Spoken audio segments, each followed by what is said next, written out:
because it's been a pretty long journey to get to this point. Um, I'm thinking back, I love it when I hear people say, "Well, we better off today than we were 4 years ago." 4 years ago, people were dying separated from their family. Million Americans died, and we came through that. I remember when everything first shut down, and it was basically just Jack and I here every Sunday, doing some kind of service, posting it on our Facebook account, and keep things going. And even back then, people asked me, "They're not paying you?" I went, "No. You can't get paid if there's no money to get paid."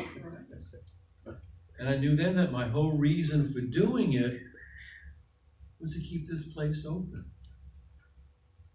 And that's why I'm doing it now. And that's why the board, which I'm very, very proud of, Jenny, the president, and then Ryan, our vice president, who couldn't be here today because his girlfriend is ill. And I think Regina's out of town, our treasurer, and Rick, our secretary. And the work that they do to just keep these doors open, to look at the budget, to pay the bills, to decide what to do, decide we have a little extra money, what is important, like those curtains, to make it easier if we want to show something on the screen, or don't have that bright light glaring in, or people walking by distracting and not coming in. And the reason I still do it is, one, because I want to keep this place open, and two, Unity has allowed me to do the thing I missed the most when I left the priesthood, which was teaching and preaching. And I'm able to do that here. And for me, that's enough. Because I really believe this place is important and worth fighting to keep open. One, for me personally, I mean, ever since my college seminary, when I had a very open education with the Benedictine monks, my mind was open to all kinds of ideas and was encouraged to question. I'm going to talk about this. I'm talking next Sunday on the resurrection. One of the classes I remember greatly, Father Ambrose was our spiritual director back then. He came in one time and he says, "Don't question this. Would you open the newspaper this morning and the headlines read, 'Jesus' body has been found'? How would that affect your faith?" And we had to discuss it. And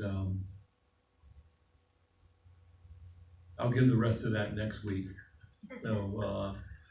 But from that point on, in comparative religions and looking at all this different stuff, becoming very open to that. To be studying next to people who are openly gay and realizing, so, it doesn't matter at all. And keeping that openness open even after the Catholic Church began to shut down again. And that's when I realized I had to leave because I didn't fit in anymore. I was being considered a heretic and all that good stuff. And at least we were past the days where heretics learned. I think in a past life I probably was, but that's a whole other story. But to find the place here where not only is that openness accepted, but it's encouraged. where our whole premise is we accept anybody, no matter what faith tradition they follow or what their orientation is or whatever. We accept that. Now it's interesting, I came through that view by going through Wicca, which has the same sense of that acceptance. But finding that here, especially now,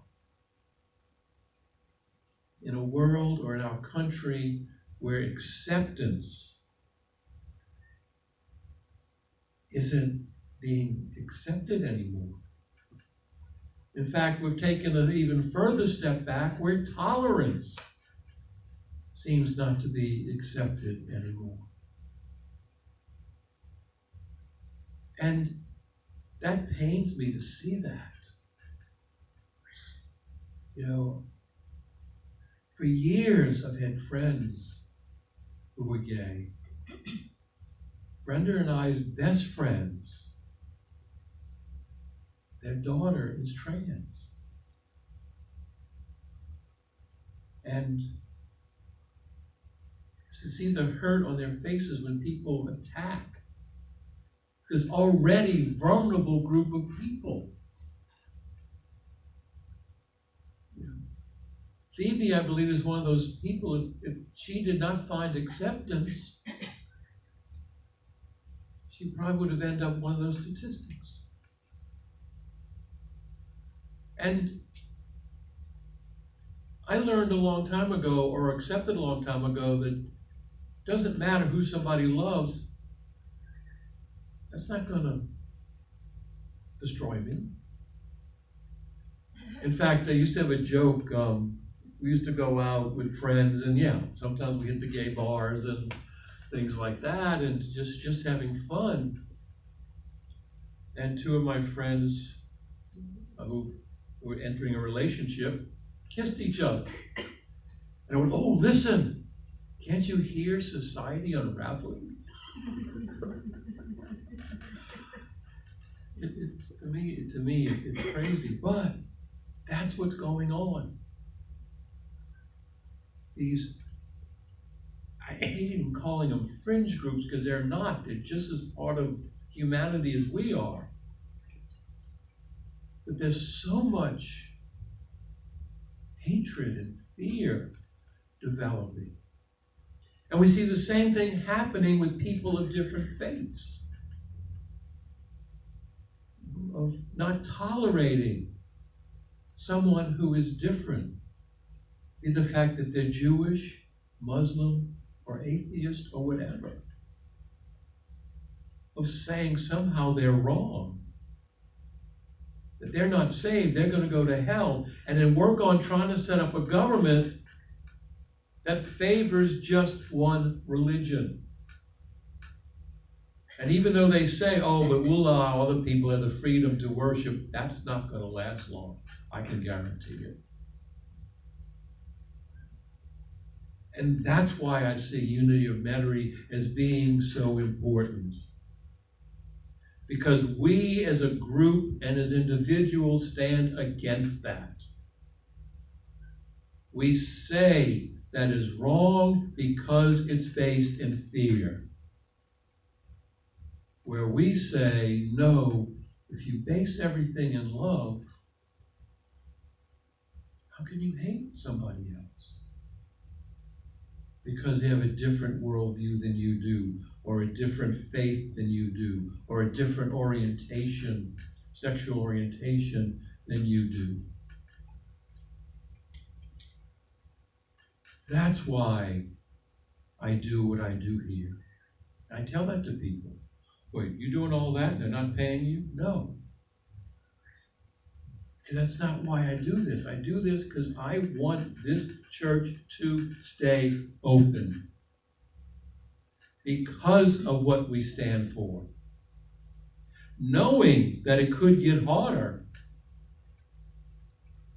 as time goes on, if certain things happen that I pray do not happen, but we as a group, unity as a church, could be considered one of those outliers because they don't fit into what some want to be the norm. And we have to stand up to that. And this is a place where people can come, share those struggles, learn more, and be able to live out that love as a community and as individuals. That's why somehow we've got to figure out how to get the word out there. Because there are more and more people who are coming to feel like we feel. I think some were afraid to voice it. So we labored liberals. And all of a sudden, if you're liberal, you're communist. I love it when people use that phrase and have no idea what communism is. And at the same time, all the liberals are fascists. To me, that's a contradiction. A liberal fascist, to me, is an oxymoron. I love using words because you know what the definition of being liberal is? Freely giving. You're liberal with your money. You freely give. Conservatives, based on the word conserve. You keep it all for yourself. That's the original meaning of those two words. And you try to share that with people. Oh, conservatives like to give. I'm just saying that's how those words came about. So yeah, here at Unity, we're liberal. We freely give of ourselves. We care for other people. To me, that's what really matters. Because it's getting, some of the things I hear, and I'll go on YouTube and look up some of these, some call themselves, Christian nationalist pastors. Some actually use the term now, I am a MAGA pastor. What is that? MAGA? Oh, they mean they're bigger than life? No, Make America Great Again. Oh, no. That whole movement. Oh, no. They're preaching a certain candidate, who remain nameless, Yes. from their pulpit, which violates every not-for-profit regulation. What happened to religion and politics not mixing? Yeah. I'll get that in a minute. Okay. If I would, from here, as part of Unity of Metairie, say, I endorse and you should vote for so-and-so, Unity of Metairie could lose its not-for-profit. Or would have to have other people come in and say, vote for the other guy. So we have to stay neutral when it comes to endorsing someone. Now, talking against their policies and their philosophy, that's a different story. But I heard one of these pastors say to his congregation, yes, a Christian megachurch. Now, megachurch means big. He says, I'm here to tell you now that if someone strikes you in the right cheek, hit them back twice as hard. I went, what? Yeah, that's exactly what Jesus taught, isn't it? And that certain groups of people should be taken out in the back and shot in the head. This is being preached from Christian pulpits. But to answer your question, that's the problem with Christian nationalism, or using its full title, which they don't want to use, is white Christian nationalism, is they want religion to be the basis of politics. That's what they're looking for. And those of us who argue against it, we could end up on the outside. So this whole Christian nationalist movement is one of the things that scares the hell out of me. You know I don't believe in hell. Because look at other countries that become a religious nationalism. And a lot of people don't like when they hear me say, look at Afghanistan. Look at Iran. That's what happens when you have a religion in charge. That their views become more and more prominent. Then all of a sudden, views that vary from that become wrong. And you can be prosecuted for it. And it just gets worse and worse and worse. And I'll hate it when they say, well, our founding fathers were Christian. Yeah, but most of them were fleeing Christian persecution. And it's interesting, there's one term, one concept, that if I could go back in time and mention it to a founding father, they would say, what the hell is that? And that word is politician. Their view was, we serve. I leave my farm for 2 years, and I do my duty in the House of Representatives. And then when my term is finished, I fulfill my obligation, I go back to my farm, and someone else takes up the mantle of that service. That's how they envisioned it. Amazing how far we've come. But that's why I really feel so strongly of doing all we can to keep these doors open and keep this church here. And just for our area, because I know Unity itself and other Unity churches are probably saying the same thing. Because our whole basis is we accept everybody. Our principles do not discriminate against anybody. I mean, an atheist could come here and learn how to love and live more love in their life. And they would be accepted just like anyone else. And people don't even have to leave their religion to come here. In the past, we've had people who have still gone to, for example, Catholic Mass and came here for services, or as a practicing Hindu or practicing Muslim and have come here. Just hit me. What we do here is a microcosm of what this country should be. And I hope that the light that we here share can begin to filter out more and more. That's why I'm glad we've started a YouTube channel. We need to get the word out. As of last time I looked, which was yesterday, we have 31 subscribers. So we've beaten the old YouTube channel, which we couldn't get the password for, at 28.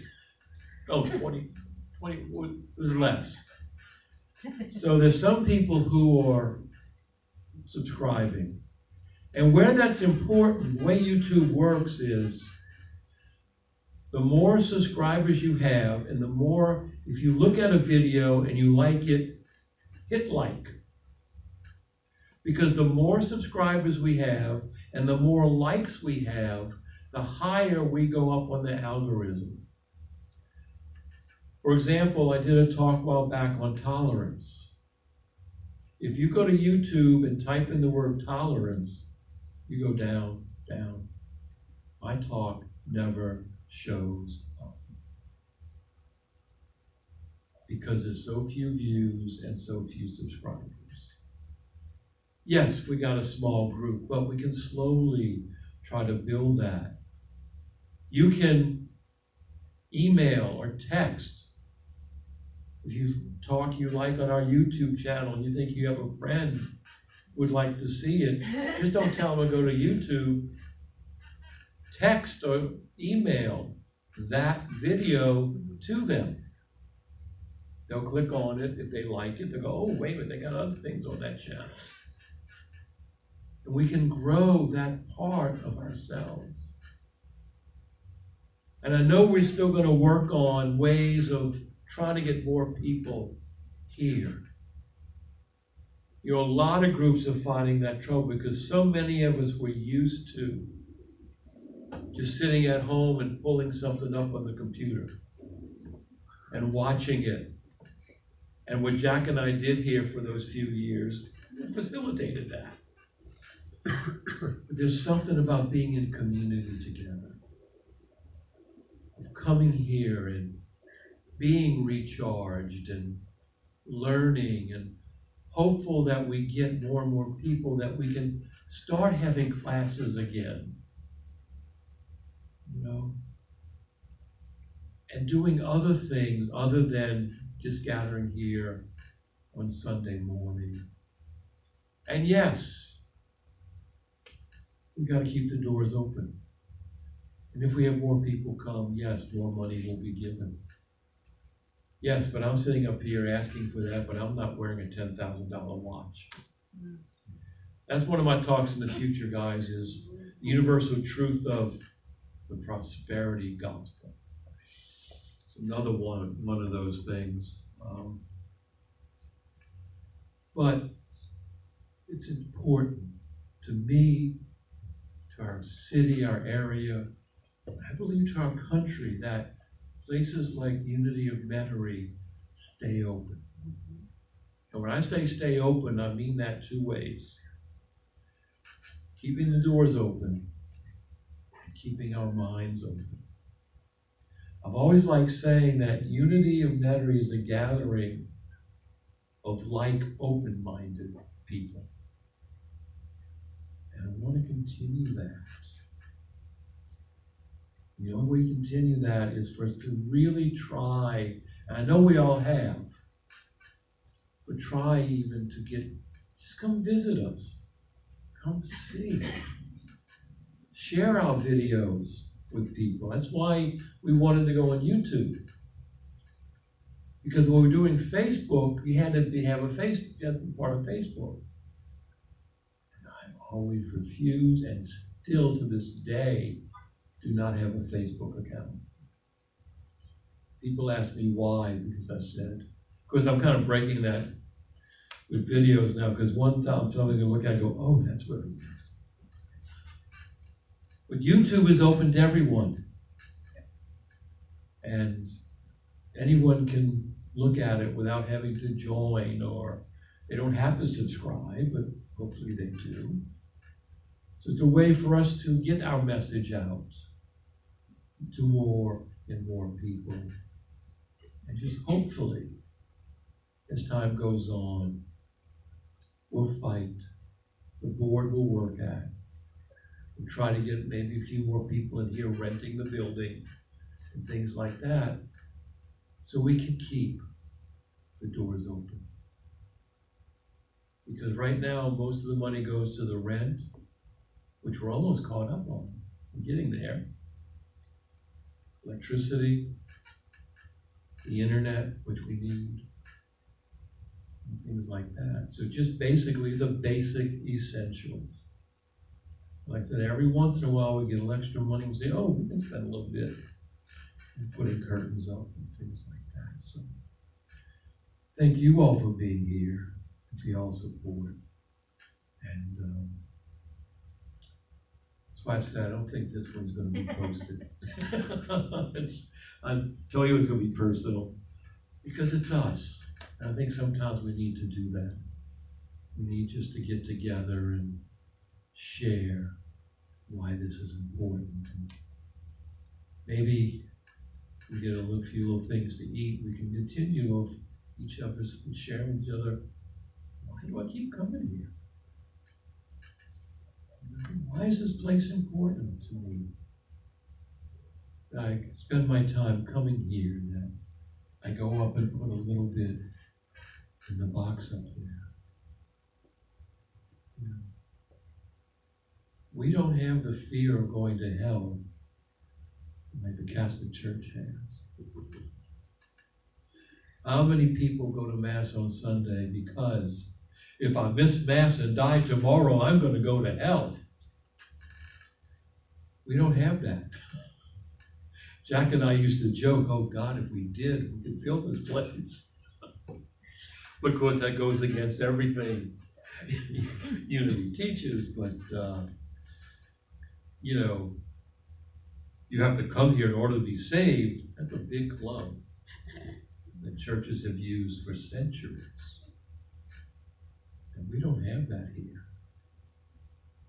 All we have is come to a place where you'll be accepted and loved, no matter your religious belief, your lifestyle, or whatever.